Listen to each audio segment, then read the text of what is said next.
On TikTok right now, there's over 2 million creators. And when I'm saying TikTok affiliates, not just people posting content, but TikTok shop affiliates. And only 20,000 of those are doing more than $5,000 a month in GMV. Let that sink in for a minute.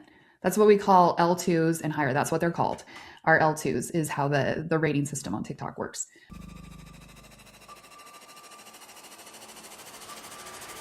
Welcome to the Ecomm Breakthrough Podcast. Are you ready to unlock the full potential and growth in your business? You've already crossed 7 figures in sales, but the challenge is knowing how to take your business to the next level. There's a massive gap between the brands that are making real money on TikTok Shop and everyone else right now. And it comes down to a few specific tactics. And guess what? Today's guest has the answer and the tactics for you.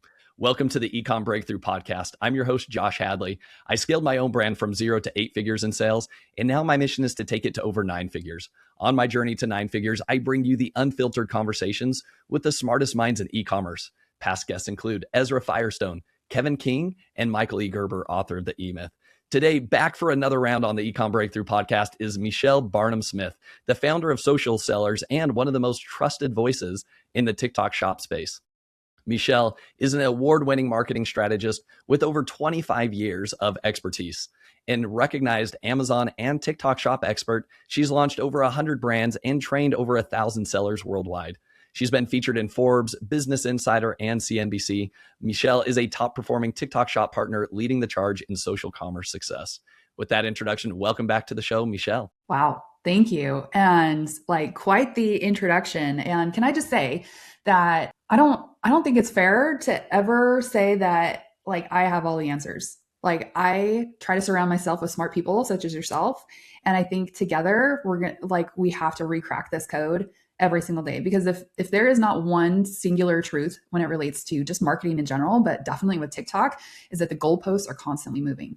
And so we have to keep a steady eye on the horizon kind of a thing, and rely on each other to help us to, see what's coming, what's working, what's shifted. And so I love being able to have these conversations with other smart people so that we can continue to point the way and be like, okay, this works today, let's go, Yeah, no, I totally agree. And that's one thing that on TikTok shop, things continue to evolve so quickly. Maybe not as quick as AI is evolving right now, but it is still moving ridiculously fast on TikTok shop. And honestly, what was working in 2024, frankly, isn't really working right now in 2026. And so we're going to be diving into some of those things, like what actually is working today, some of the things that worked in the past but no longer work today, and what to actually implement in your TikTok shop strategy going on right now.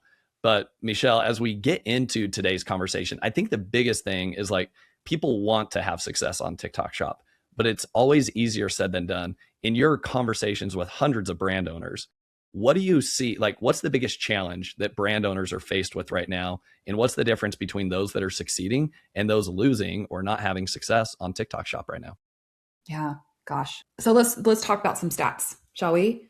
So 1 in 30 brands, and that's generous, actually gets through cold start on TikTok shop. 1 in 30 or 1 in 60? Did I say 1 in 30? Yeah, 1 in 30. Yeah, so 1 in 30. And that's still generous. That's still generous. That's from TikTok corporate. Okay. Shop corporate. So they're very concerned about brands. And they, as a corporate organization, can I say this on your podcast? They're terrible at really educating and empowering brands to succeed on their platform. They throw so much information, new sellers, that it's just death by information. Anybody who's dared to actually register their shop with their real email address can vouch for this. In fact, when I train people on how to get started on TikTok, the first thing I say is don't use your real email address. Use a throwaway account that you don't care about, because you will be just spammed 70 times a day with content from not just TikTok shop, but TikTok ads and TikTok. So in general, statistically speaking, what's getting in the way of sellers being successful is almost too much information, but not necessarily helpful information, right? And also, can I also say this, that TikTok shop, I have yet to meet a TikTok shop employee that actually knows how to sell on TikTok shop. Many of them don't even have access to the platform itself. Can we let that sink in for a second? add to the equation that there's always constant movement, like reorganizations going on, hirings and firings. Yeah, bless their hearts. They're just kind of sharing what they're being told to share. And so it kind of relies on us who are in the trenches day in and day out to be like, that's not how you do it. That's cute and all. And I know that they want you to join this like launch community in Lark, but like, it's just, that's not going to be helpful to you, actually. Sorry if I'm like the bearer of bad news in that. And I love my TikTok shop corporate friends. I know that they're doing their absolute best to help people, but they're completely overwhelmed. Add to the equation that on TikTok right now, there's over 2 million creators. And when I'm saying TikTok affiliates, not just people posting content, but TikTok shop affiliates. And only 20,000 of those are doing more than $5,000 a month in GMV. Let that sink in for a minute. That's what we call L2s and higher. That's what they're called. Our L2s is how the rating system on TikTok works for creators. It's reaching a point of impossibility to just rely on creators to rep your brand and rep your products. Like they are anybody who's doing and having any kind of success on the platform as a creator, they're inundated. Their inboxes are completely, they just ignore them. You know, it's spam for days. And so brands rolling in fresh out of the gate and using the old playbook. I wrote the old playbook 2 years ago. I was one of the first saying, hey, sellers, marketplace sellers, especially Amazon, where's my Amazon sellers at, right? Like you don't have to be creative. We got that. Like that's one of the beauties of TikTok Shop is that you can roll in and connect with creators. And there you go, bada bing, bada boop, like that's not it. The playbook has shifted. And I've had a come to Jesus with myself in the last 6 months to just be like, all right, back to the drawing board. Like if I have disappeared, it's because I've been in my mad scientist laboratory, like just reevaluating everything, even reevaluating TikTok Shop and its viability, quite frankly. Like, is it? What's your take on that then? What do you think the future holds for TikTok Shop? Like, is this place going to be around? Do you think that eventually, like now that it's changed ownership to a US entity, like do they just deprioritize TikTok Shop as a whole and sales just like come to a crawl? Like what's your prediction? That is so interesting. It is really interesting because when I heard about basically the division of what did the buyer group in the United States actually get in the deal, most social media platforms monetize by their algorithm, right? Like they are selling time on site, right? That's their motivation. That's the motivation of any social media algorithm, whether that is TikTok, YouTube, Meta, Instagram, Facebook, Snapchat, whatever. Like that is what a social media platform is selling to advertisers. Now, when you separate ownership of the algorithm from the advertisers, what is the motivation of the algorithm then? Now we can go down political conspiracy theory rabbit holes if we want to on this podcast, but that's probably not helpful. But, the buyer group is definitely more interested in the conversations that are happening on TikTok versus selling, right? So I think to a certain degree, the integrity of the platform is actually being protected from becoming a QVC and HSN. Like if we remember what happened, like the algorithm, like the content on TikTok has had such a swing to it. In early 2024, we saw that once TikTok Shop launched late, like September 23 of in the US, all of a sudden the content, your FYP became very shop heavy. It was like every other video was an ad. Every other video was that, people were like, whoa, this is, the average user felt a huge, just kind of like almost repelling reaction to it and being like, that's cool and all, but I'm not here to be sold to, right? And if we think about that from any entertainment source, whether that's Netflix or Prime Video or whatever, like Josh, what streaming platforms do you pay for that you have a subscription to? Yeah, Netflix would be the one. Yeah. And you're paying good money for that, right? Like I think about Disney Plus and all the subscriptions that I have, and then I'm paying for the privilege to also watch ads, right? Like there's some frustration there. But when you're in the middle of your favorite show and you're like on the edge of your seat, and then all of a sudden an ad pops up, it's like, come on, guys, I'm not here for this. I'm not here for this. Especially when you weren't used to it, right? Netflix has always been like you just binge, and now it's like interruption. Well, now I'm going to go get up and go get a drink, and then get distracted something else, and maybe I come back. Right. Our family mutes it. Well, and quite frankly, even with Disney Plus and my kids are watching something, sometimes the ads are not kids friendly. And I'm like, no, and I'm muting stuff. So that same kind of, situation is happening with our social media platforms as well. Usually, if we were thinking about meta platforms, it's a lot more obvious that an ad is interrupting our scroll. What makes TikTok still a great platform for selling through is that the algorithm gets to know you and you're served products that are relevant to you.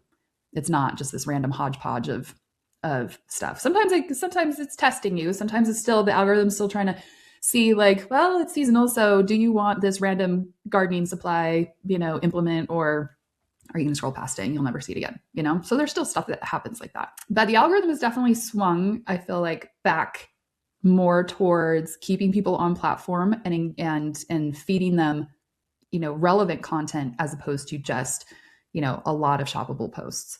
That being said, I still see a bunch of lives, and that could be just me, and that's why it's so critical. I feel like, and I know I always ask this when I speak at events, but I always ask for a raise of hands to see who in the audience is an actual TikTok user. Because I feel like sellers, and I know that sellers are like, no, I'm disciplined. I'm not on social media. It's a waste of time. It's a waste of energy, all those things. And I'm like, but you want to sell on this platform and you don't understand it as a user. Like, would you do that on Amazon? Are you not an Amazon buyer? Are you not a Walmart.com buyer? Like, why? It's one thing to not engage with content, but have you ever bought anything on TikTok Shop? Have you fed the algorithm to get to know you so that you can see how powerful it is? By all means, put all sorts of screen time limits and things like that. But it's really important for you as a seller to understand, because more and more, it's not this like, I'm busy over here managing my other marketplaces and trying to keep operations going. TikTok is something somebody else needs to figure out for me. Like, seriously, guys, if you are serious about building a brand, not just selling products, but building a brand, you need to understand how the platform works. Yeah. Michelle, I think you said it really well there. It's about building a brand right now. And too many people are just trying to like delegate this, even whether it be to an agency and just be like, make me money over here. And I love the stat. 1 in 30 brands are successful, at least coming out of cold start. And I think like how many brands are profitable? Like, I think that number is extremely small. Like, we're maybe like 1 out of 100, maybe 1 out of 200 are actually profitable. Like, the number of sellers I know that are intentionally losing money on TikTok Shop just to get the halo effect onto their other channels, onto their website. Like, that is the playbook for 90% of the people I know. Totally. And I would say a big part of that is because TikTok makes it extremely difficult to even know if you're profitable in the first place. And, there's the transparency there on fees and what you're actually paying for is really difficult. That's another conversation for another day. Rabbit hole. That is a whole rabbit hole. But when I sit down with a seller and they're like, Michelle, we want to work with you. We want to try TikTok. Like, we want to test it. And I'm like, no, this is not, I'm not taking you guys on as a client. You got to be all in. You got to be all in on TikTok. And there's enough proof in the industry at this point. Like, I can understand 2023, 2024, concerns and questions in the marketplace if, Congress was going to take it down or Trump was going to, save it. I can understand. We're at a point now where I don't need to convince anybody that TikTok Shop is like a real opportunity, right? There's enough. And barring that you have a good product that you're bringing to market, because it still needs to be the right product. And there still needs to be a good fit from a TikTok ability standpoint. But if you're coming at me and being like, yeah, we want to give it a shot. And I'm like, no, like, you got to be all in. You got to be prepared to lose money for a year, right? You got to be prepared for a minimum of that, right? And you're nodding your head, Josh, but there are so many sellers, you'd think I'd slapped their mother in the face in front of them, where they're like, what, it's not going to be immediately profitable. And I'm like, bless your heart. Like, this is not demand response. This is demand generation. And demand generation requires content testing. And content testing requires content strategy. And most marketplace sellers do not have the stomach for testing. They're used to running ads, quote unquote, that are not real ads. They are a cost of sale. Well, and it's just bottom of the funnel stuff, right? It is just like bottom of funnel. You search this. High intent. Yep. Nobody has buyer intent coming on TikTok Shop or on TikTok. Nobody. They are there for entertainment purposes. That is why they're there. That is what they're doing when they're going to the bathroom. That's what they're doing at a stoplight. That's what they're doing at their kid's soccer game. They are zoning out, tuning out. They are not there to buy, right? Totally. But Amazon, right? And by all means, sell on Amazon. But this is why I'm coming out swinging this year because I'm like, I don't think Amazon sellers have what it takes to be successful on TikTok Shop. I love it. That's a juicy title. That's clickbait worthy. Get that on BuzzFeed. Light that up. People are going to come for me, but it's because sellers are spoiled by Amazon doing all the heavy lifting. Somebody else has done the awareness generation, has gone up the funnel and done the heavy lifting from an awareness standpoint. And now somebody's coming to Amazon searching for a solution. And your job as an Amazon seller, marketplace seller of any marketplace, search, find, buy marketplace, is to capture and convert. Capture them, to get onto your product detail page and then convert them. That is it. That is it. You are not responsible for creating that awareness, for leaning into that education, that differentiation, that you're not responsible for that. Somebody else did it and you're benefiting from it. Totally. So Michelle, as we look at the new future of what TikTok Shop needs to be viewed as a playbook for an e-commerce brand owner, I see it as a massive opportunity. It still is. Can you generate some money and profit and sales there? Yes, you certainly can. But the playbook to have success on TikTok Shop is vastly different than the playbook to have success on Amazon. So you're right. It's going to require a fundamental shift in your strategy, which, by the way, I would argue any North American-based seller, you have so much of a massive advantage than all of the overseas competitors because Michelle just talked about it. The stat is this: 1%, literally 1% of all creators are generating $5,000 of GMV per month or higher. And $5,000 per month of GMV is not even high. No, but that's it. You're competing off of 20,000 people. So guess what? Those 20,000 people are very, very selective, especially now, the number of brands continuing to come on. They're going to be very selective with who they work with, the brands they work with, et cetera. So guess what? They're probably paying less attention to the overseas seller that messages them, "Hello, dear. I hope you had wonderful time with family." And but that's the crap that they get all day long. And those are the bots that they're not even looking in their inboxes anymore. Bless their hearts. But the bar is so low. So that's why I say see it as an advantage. But Michelle, I want to get to the real meat and potatoes here. What does it mean to go all in? When you talk to a new brand owner that you're no, you need to be all in. And really there's 3 different types of content on TikTok. There's creators that play a role. There's also branded content. And there's also a lot of stuff happening with AI. So what is the playbook that brand owners need to say, hey, I'm all in on this for a year. I know I'm going to lose money. What does that look like today? Yep. So I'm glad you brought up the 3 types of content because that's what we're going to talk about today.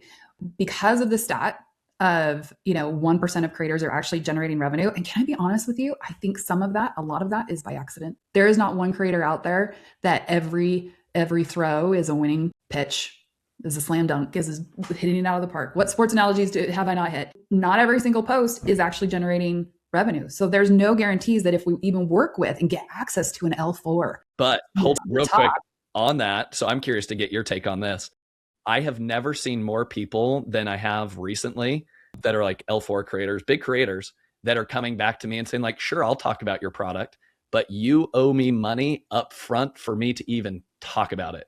And it's not everybody, but I've seen more now. That was almost non-existent in 2024, a little bit in 2025, 2026. It's what's changing here? My prediction is 2027, if you want to work with the top creators, no ifs, ands, or buts, they're charging you money up front, just like the influencer deals were. Right, absolutely. Because everybody's banging down their door because of their GMV numbers, right? And so they have their pick of brands to work with. So why would they do commission only? I wouldn't. Would you? Absolutely not, right? I would never, right? So Phil's my pharmacist, face of TikTok Shop Health, right? He charges $5,000 plus a percent.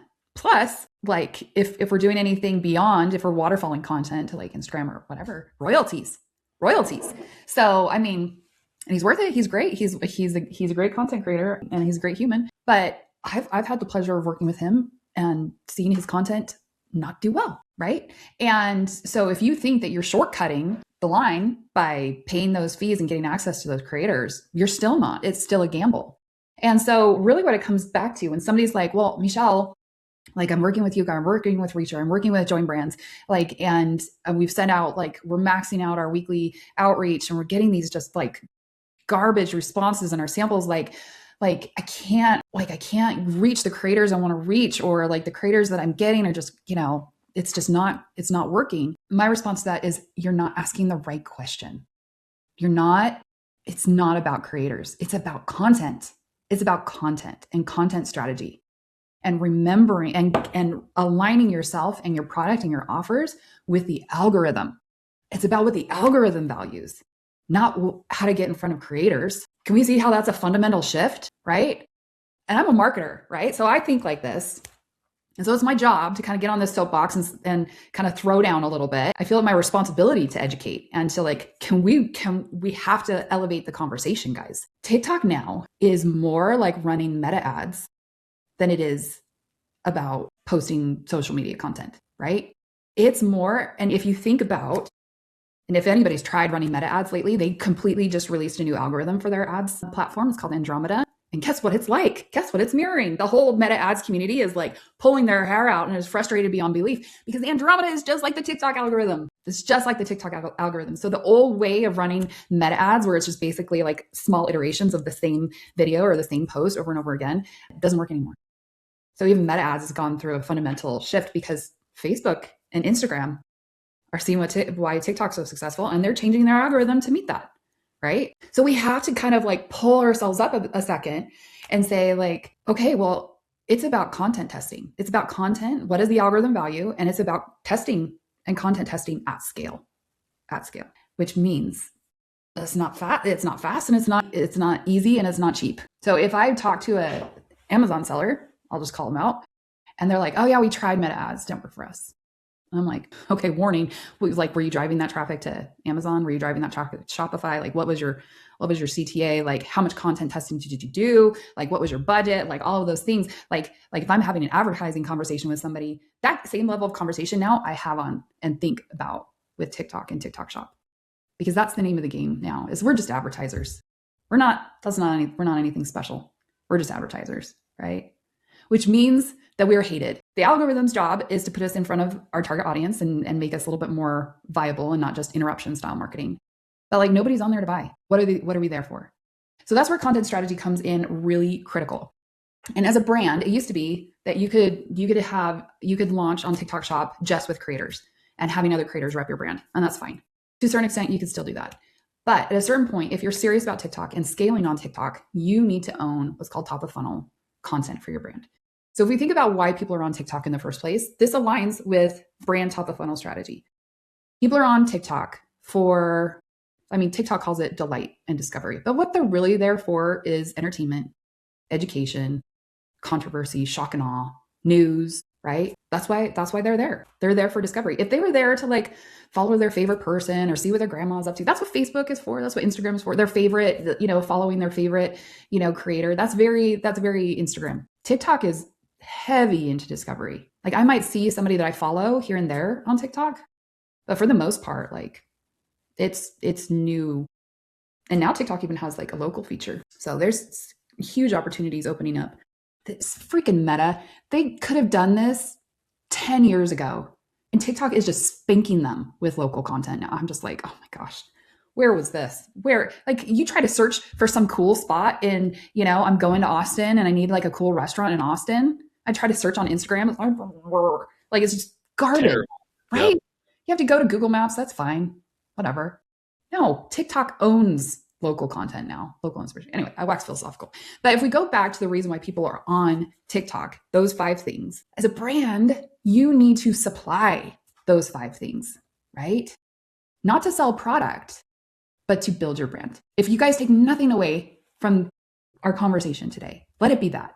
Let it be that nugget of like, own your top of funnel content as a brand. There is something educational that you can talk about. What are the benefits of ashwagandha? Why does somebody need stress relief in their life? What is the angle that if we're not selling product at all and we're just focusing on education, what can you do to educate your audience what problem are you and that product solving? And can you just talk about the problem? Can you do that? Can you talk controversy?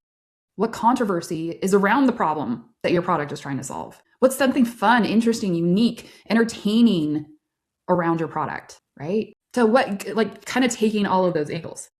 So Josh, I asked your permission earlier if we could do Hadley Designs and have a conversation about top of funnel for Hadley Designs. Are you still open to it? Let's do it. Yep, let's do it. Let's dive deep. I want to hear, and I think for like the listeners, I think this is the challenge, right? It's one thing to have a playbook for creators. It's another thing to think like a marketing expert, a CMO that is looking at the whole complete funnel and saying like, no, what's my top of funnel strategy?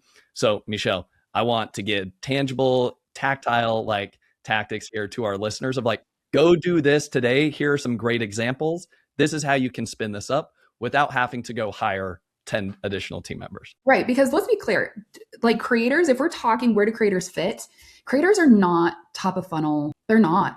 They are middle of funnel. Middle of funnel is very product demo, product unboxing, feature benefits, that kind of thing. They're also really good. They'll do gimmicky, hey, it's this spring glow up campaign right now. Like, and they're running a great deal, like bottom of funnel, urgency, pricing, those kinds of things, deals and offers. But like that's where creators sit. And there's purpose to that. So if we think like, what does the algorithm value? What does the algorithm care about? That's depth of content. And then algorithm also cares about buzz. And that's where creators come from, and lots of voices talking about the same product, right? Like those are the kind of the two levers, the two Y and X axes of success on the platform. Is depth of content from a TOF, a top of funnel standpoint, like keeping people on the platform to serve the purpose of the algorithm, right? Feed the algorithm what it wants. And then also the buzz factor of lots of voices talking about something. Like, oh my gosh. So, and there's a lot of that going on the platform right now. So how do we look at it from the CMO standpoint? And this is where, when you do your research as a seller, oftentimes you're going to, it's important to understand that if you're looking at converting content on the platform, most shoppable posts at this point have ads running to it. Okay. So if you're looking at Callow data, FastMoss, wherever, for looking at converting content and looking at hooks, the KPIs that are being valued by those metric sources, if we're talking GMV max campaigns, which if we're running shoppable posts, that's the easiest way to do that. Please do it. GMV max is last click attribution. Can we let that sink in? So we don't know the journey that customer has been through. We just know what finally got them to click and purchase. So if you look at your GMV max results and you see product card as one of your top converters, you're like, holy crap, we're getting all sorts of organic sales. I'm like, no, you're not. That's retargeting. That is retargeting. You've engaged somewhere with the brand on some sort of content, hit a PDP, and now it's stalking you within an inch of your life, right? That's the product card. Yeah, maybe organic sell here and there, but no, don't flatter yourself. So but then the rest of the content, we don't know if that was the first time somebody's ever seen anything about your product or the 50th time, right? So even if we're looking at Callow data for like top performing content and using that as our inspiration for content creation, it's still skewed, right? Is this making sense? Am I just talking in my own? No, it makes a ton of sense, because like that's the thing. Like most people, it's like what you've heard a million times before, but it's like takes people 7 times to see something before they actually take action on it. And that is the challenge with TikTok. It's not just like, oh, I saw this viral video, so I'm buying it. It's probably, and I know anything I've bought on there, it was like, I had seen that and I was like, that's interesting. And then I got fed another video from another creator. I was like, oh, okay, interesting angle. Yeah. And again, maybe it's the third, maybe it's the fourth one that I actually buy on, but it's that kind of like rule of 7 that's like, you don't know which one it's going to connect with. And that's what I think is the power of GMV Max. And I think that's where Facebook's going, is just to be like, look, we're going to spin this up and we're going to figure out what gets people at the top of funnel. Like, oh, okay, now I've baited them in, so to speak, into this, like they're now interested in this category. It may not be what actually converts, but when I am ready for them to convert, this is the video I'm going to send them. And that's what GMV Max is doing, is like, so the video that does generate a lot of sales may not be the first exposure to that brand or to the product, but it is a strong converting, like it has a good conversion rate. So there is an angle that the creator is using that like kind of closes the sale without them having to have like a bunch of CTAs and stuff like that. So yes, but I love that. It's a good mindset shift. Right. So the closest you can get to this, honestly, in GMV Max campaigns is not to sort your content by GMV. It's to sort it by view time. It's to sort it by product impressions. It's to sort it by like what other content is feeding my funnel. You know what I mean? And if you want to test it, then you can, if the content is not having ads, like GMV has been like, this is a stinker, it's not converting, like, and thrown it out of the campaign, then you can turn on like the creative boost on those. And I highly recommend that you do. However, and that's, once again, that's just like converting content. That's not necessarily like, that's kind of like step, I don't know, 5 or 6 in an otherwise like content strategy process. So that's why I point out, if you're looking at content, looking at Calodata or Fastmoss or any of those tools for like, what should our videos be saying? I just want you to understand that the videos that they're showing are the highest converting, but not necessarily like, we don't know what phase because it's last click attribution, right? So we don't know what got their attention in the first place. And was it that video or was it 10 videos ago? So I just want to point that out so people understand that it's not just this like, oh, just copy paste. That's a tactic. But it's not. Let's pull it up even further. So I like to do it on my phone because it's not really helpful to do it on a browser. But if we were to go to TikTok and just search for relevant keywords or relevant hashtags for your content. So Josh, you're open about your brand. I know most sellers are not. But if we were to go to your brand, you guys are strong in the screen-free space. That is an angle that you guys are using. Like get your toddlers off devices. You're melting their brains. Like get them tactile. Get them back using products that can actually help them learn. Yes. So researching the hashtag screen-free play is critical, and seeing what does the algorithm favor. So if you go, why don't you open your phone? Let's just do this together. Let's do it. Now, y'all can't see us doing this, but you can follow along as well. Like, feel free to open your phone and you can follow along. So if we go to, and I just got this hashtag because you guys use it on your stuff. But so you've already done a little bit of content research to see like what angles do we want to take? What content do we want to produce? So if somebody has never gone through this process and you don't even know what kind of hashtags or keywords, like y'all are keyword, if you're a marketplace seller, you're already keyword oriented. Let's plug some keywords into TikTok. But let's just start with screen free play, spaces between those. So we're just going to hit search. TikTok is going to favor shoppable content first. It's going to show you shoppable content first. So you can scroll down and then you're going to start seeing things. Now it's going to be really easy to look at something and be like, oh, that has X number of views, those types of things. If the post is shoppable, let's not trust views because those views are probably bought, right? But what's not typically bought are likes. So just at a glance, I can see that one of the first videos is from June 20th of 2025. That's what shows up for me. It might show something different for you, Josh. And it has almost 24,000 likes. Okay. Well, something about that is engaging and the platform valued. Now it is almost a year ago at this point of time of recording this. So who knows if the angle is still relevant, but you could try it. It's definitely something that you could try. And you can see in my example, it's a carousel.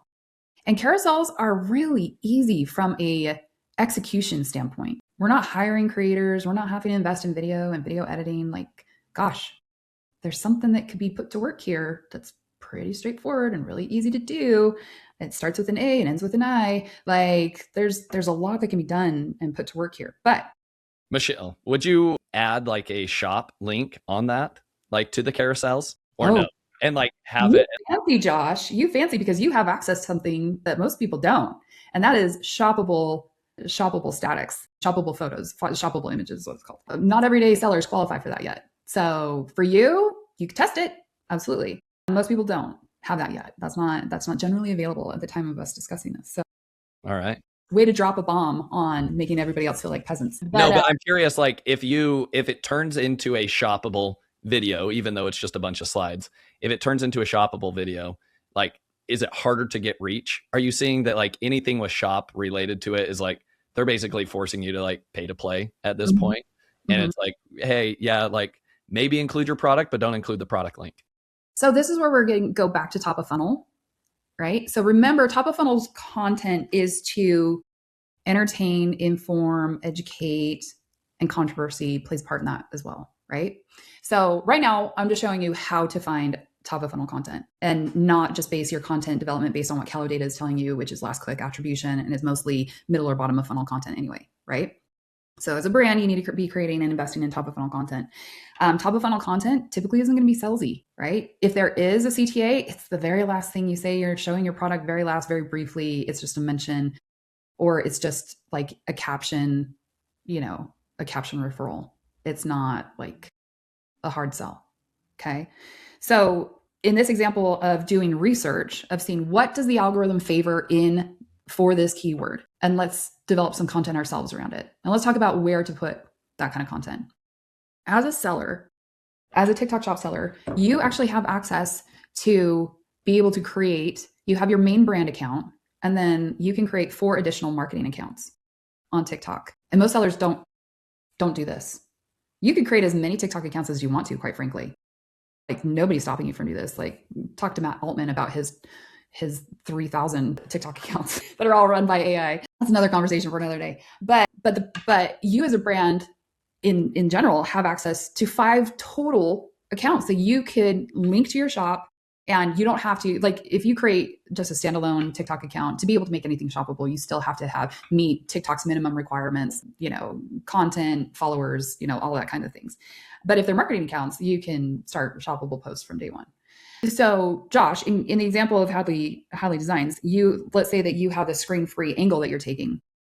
Well, screen-free has educational elements, it has controversial elements, it has entertainment-oriented elements, right? So if we just look at Hadley Designs, and you guys can follow along as we're talking about this on TikTok, you can open TikTok and follow and come with me on this journey. So I'm actively doing a CMO strategy with you, like right now, taking you through kind of like a strategic process that I go through with all my clients. And that's looking at your content. And you guys are like an amazing brand in that you actually have created content. In fact, I think the first time that we met at Market Masters, this was not linked to your shop. Correct. And that was one of the first things that I told you, was like, Josh, this is a huge opportunity for you guys. Take advantage of it. Create some content. Make shoppable posts, link it to your brand. So if we start looking at, and I just popped in here this morning, I haven't planned this, none of it. Okay. So if I just look at Hadley Designs on here, we've got lots of different amazing top of funnel content. Find, like, one of the first posts probably posted this morning, fine motor, pre-handwriting, toddler activity. Eastery, it's, and this is right before Easter that we're recording this. And so it's very seasonal, like it's subtle seasonal, right? You're not being like, hey, this is an Easter, like, it's like, hey, look at this cute thing that you can do to help with the fine motor skills of your preschooler, right? Perfect top of funnel content, right? Like, it's very empowering. It's some fun activity that moms can do with their toddlers, and it's seasonally appropriate, right? If we scroll down, here's another great video, zero prep preschool activity. Looks like there's a bunch of, like there's like a little sponge, there's some paint. I don't want to click through to any of these because then it'll be loud and I don't want to distract. But so there's a bunch of these. Then we have some controversial posts. So a post that's like, PSA, toddler parents, you're the problem, it's you. So very Taylor Swift of her. Thank you. But is that on brand? Is that on brand, Josh? Becca, I know Becca. She's lovely. She's the heart of gold. Wonderful, wonderful person. Like, and I know if she was going to be saying something like this, it would be said with all the love in her heart and from a place of love. But generally speaking, like, moms guilting other moms doesn't go over well. So this is an example. And if you look at some of the comments, and I've looked at some of the comments of some of these similar types of posts that y'all have done, you got angry moms in the comments. Thanks for the engagement, but that's not really what you're about, right? And so those moms, if they see your content later in the form of a creator talking about Hadley Design, and you got to get this and look how cute this is, they'll be like, I saw that. And that post really pissed me off. Like, that really hurt me. Like, I'm trying, you think I want my kids brain melting? I'm just trying to survive here. You think I turn on my kids' screens because I'm like, like a bad mom? Is that really what you think? Right? That's not the angle that you want, right? Right. So that's perfect though. So yeah, my question is, how do you utilize that? Because like Donald Miller's book, building a brand or a story brand, it's all about like finding a common enemy, right? And then preaching, it's like, it is a dividing line, right? It's like, this is a hill I'm willing to die on.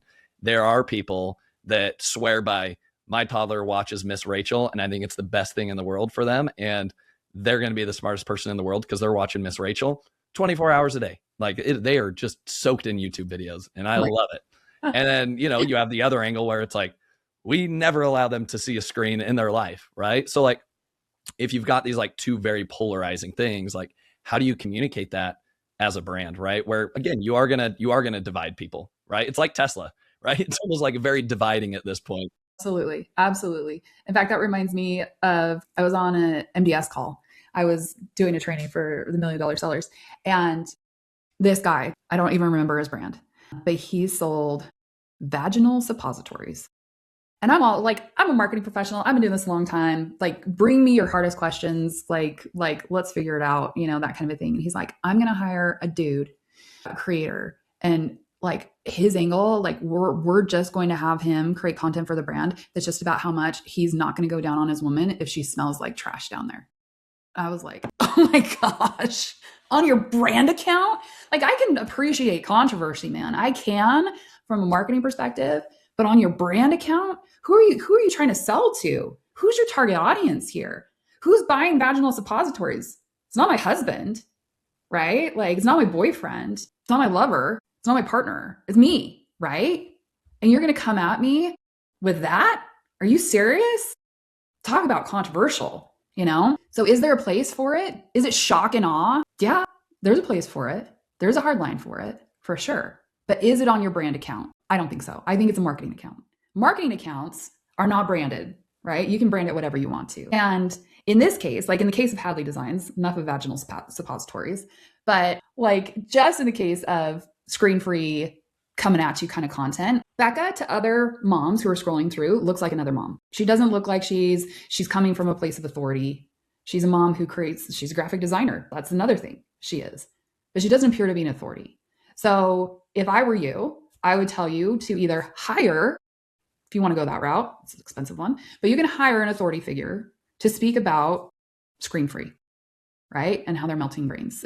Screens are melting brains. Why is like education, statistics, go deep, like drill it in, hit it hard. The whole account's just about screen-free, right? And how not just screen-free and here's some alternatives, but screen-free and you are killing your kids, right? It's a good thing the robots are taking over because our kids are already like brainless, right? Like lean into it hard if you want to, but it's not you saying that, right? It's not sweet Becca saying that and hurting people, right? Another way that you can use your marketing accounts is with AI and generating a variety of avatars to represent that message.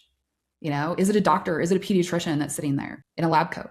Is it a nurse? Is it a preschool teacher in her classroom? Is it, and maybe it's like a Waldorf or a Montessori or, not just like the public school teacher down the street, because bless their hearts, they don't have the same level of authority, right? Government employees versus, private school or whatever.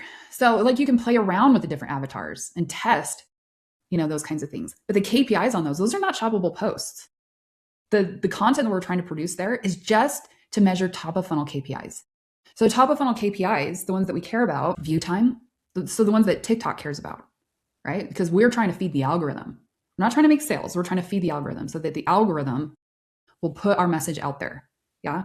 So the KPIs that the algorithm cares about isn't likes is part of it, but it's down there. It's did they finish the video?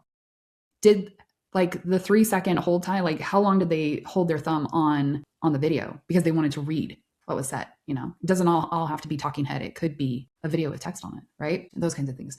So it cares about that. So video view time, did they finish it? Like the view rate, like the finish rate. It cares about that. It cares about the engagement. Did they comment? Did they save it? Did they share it? Did they repost? Those kinds of things. That's what the algorithm values. So that's how we look at the success, quote unquote, of that content. Now, makes a lot of sense. So when I tell sellers, and I know that this is going to make a lot of people just like want to roll over and give up, because most Amazon marketplace sellers are like, I don't want to be in front of the camera. I can't. They don't create brand content as it is, and if they do, it looks like it came out of Canva. Bless its heart, And so having a strategy that is top of funnel strategy, and when you're looking at agencies to partner with, most of the time it is that just the same old, factory assembly line type of thing. We're going to set up your shop and then we're going to reach out to 1,000 creators and 2,000 creators and 5,000 creators and 10,000 creators based on, what your outreach limits are. But what about content strategy, guys? You as the brand really need to own that. You can't put that in somebody else's hands. That's the difference between selling products and building a brand. You have to understand and own that. You need to know what your avatar cares about, your ideal customer persona. Like, you really need to understand what your ICP cares about and what your product solves for them. And Amazon kind of requires you to do that a little bit here and there. And people talk a big game about, understanding their target demographic and problem solving and things like that, because you have to load your keywords into your listing. But it's not the same when we're talking about demand generation and really connecting with why people care in the first place, why they need to care in the first place. And some products are not that heavy, right? Some products are just like, gosh, lighten it up a bit, It's just a vaginal suppository. But does that make sense we have to elevate this conversation from like creators to content. Yeah. And feeding the algorithm. What does the algorithm care about? What does your brand care about? And solve those problems in all those different angles. Test all those different angles. You can have a different marketing account for every single angle, And you can feed that with UGC. You can feed that with, as a brand, you can create that content yourself and be the face of it. But if you're going to come out swinging with controversial content on your brand account, just know what you might be doing in return. Yeah. Michelle, this has been a fantastic conversation. And I think again, it pulls back the curtain of this is what it really means to win on TikTok. And this is what it means to go all in on this. And obviously the playbooks are vastly different. So Michelle, as we wrap things up today, I'd love to leave the audience with 3 actionable takeaways from every episode. Here are the 3 actionable takeaways that I noted. You let me know if I'm missing something here. Action item number 1 is you need to experience a mindset shift before you jump onto TikTok Shop or go all in on it, understanding that if you're a TikTok or an Amazon first seller, what made you successful on Amazon is not going to be what makes you successful on TikTok. But the advantage is you now get to, for the first time, actually think about what it takes to become a real brand. Because if you're just on Amazon and you're just keyword arbitraging and finding keywords and filling that product and having, low bottom of the funnel PPC campaigns to profit off of that, that's great, but that's not a brand. So what you do need to turn into is put on your brand thinking cap and say, what do I stand for? And what is the type of content that my customer avatar is interested in? And you need to begin thinking about this holistically. It's not just a creator play at this point in time. It is more of a demand generation and awareness. And it is something that you need to be able to look at it as, I need to be willing to go at a loss for a year. And that's a tough pill to swallow for most people, but there is no testing TikTok Shop. You have to go all in on this to actually reap the dividends. So that is action item number 1. Action item number 2 is in the creator community that you build. We talked about this. 20,000 creators are actually driving the GMV. That's it. That is an extremely small number. Whole of TikTok for all of it. Yeah. 2 million creators, but only 20,000 actually driving decent GMV for brands. And not all of it is that they're that good. It's just they stumbled upon something at some point. So with that being said, one of the first things that you have to do is build relationships with these creators, because they are just one other message away from jumping ship and working with the next brand. So I think what it looks like to build a moat around your brand is you've got to these creators need to fall in love with who you are as a brand, and you need to serve them as such, because they've got 1,000,001 different opportunities hitting them every single day, including your competitors. Oh, 100%.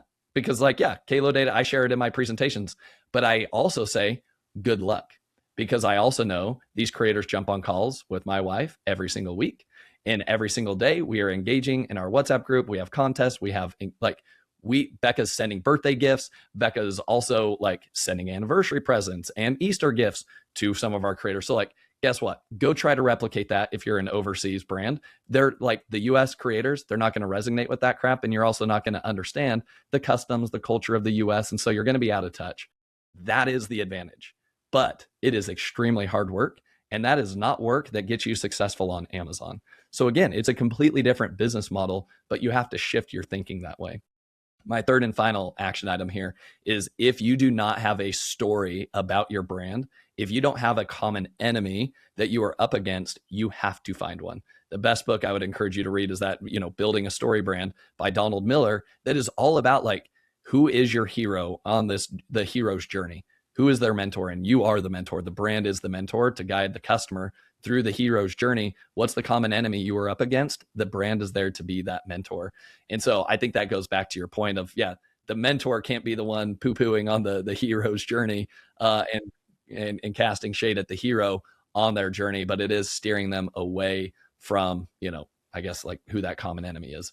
So those are my 3 action items there. Michelle, anything you feel like I missed there? The one thing I would add is, and to like provide a sense of relief, because I know what we're asking people to do is already so overwhelming. And a lot of sellers are just going to like wash their hands and give up. And plenty do every single day. Plenty just reach a point and be like, TikTok didn't work for us. I'm like, you didn't work for TikTok, but like not to throw shade on you guys either, because TikTok doesn't make it easy for you to know what to do in the first place. The playbook is old and tired and broken at this point. The good news is that because of the beauty of TikTok and TikTok Shop being a self-contained, both like demand awareness and checkout location, is that very quickly you're able to identify what's working, what's not working from a content perspective. That is power. And that gives you not only the ability to iterate faster, to fail faster, but long-term, I know every brand is wanting to be omni-channel, right? Is wanting to own the customer experience, is wanting to, like, the ultimate destination is that D2C, right? And to succeed at D2C, you have to do all this anyway.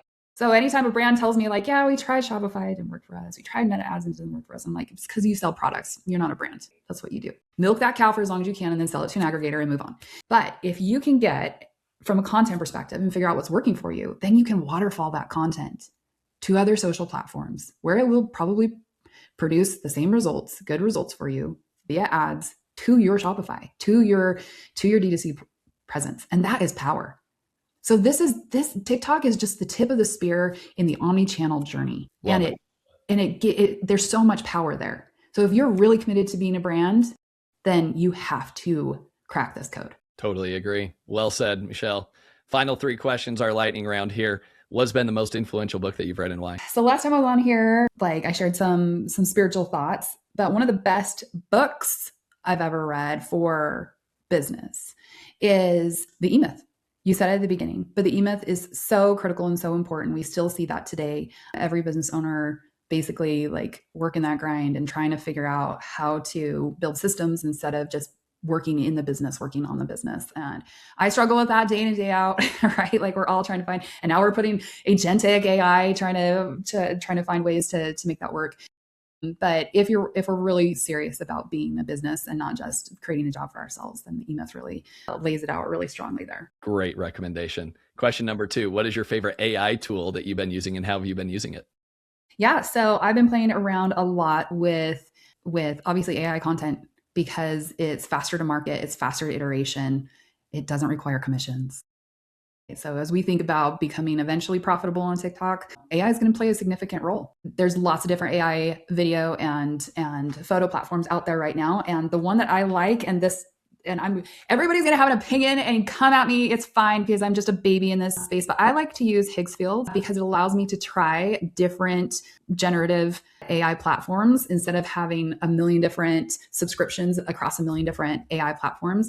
I can give a prompt to Nano Banana in one breath and see dance images generator the next and see which one I like better. Same for video generation, same for script prompting. So I like to be able to test different platforms against each other really quickly, and Higgsfield allows me to do that. Fantastic recommendation. Again, third and final question here for you. Who is somebody that you admire or respect the most in the e-com space that other people should be following and why? Besides you, Josh, so I think it's really critical to get outside of our echo chambers, right? And one of the reasons why I know the things that I do about Meta is because I'm listening to and attending events for Facebook, for Instagram ads, for what's going on, because these guys, like these platforms compete with each other. And so as far as like what I'm listening to, I'm searching for, it's not one podcast. I am searching for podcasts that talk about these things right now. And it might be from a different angle than what I'm, my current experience and my current like application. But by hearing what's coming, it's like being the captain of a ship. You have to have your eye on the horizon, right? Not on the crew. That's the first mate's job, right? Back to the E-Myth. As the captain of the ship, you have your eye on the horizon. You have to be watching for those storms, for those shoals, for those, what's coming. And in marketing, it's not like one source. There's not just one person that has all the knowledge. Totally agree. Well, Michelle, this has been a lot of fun. If people want to learn more, they want to find you, follow you, contact you, where's the best place to do so? Michelle Barnum Smith on LinkedIn, social-sellers.com. It's our website as well. Awesome. Well, Michelle, thank you again for your time today.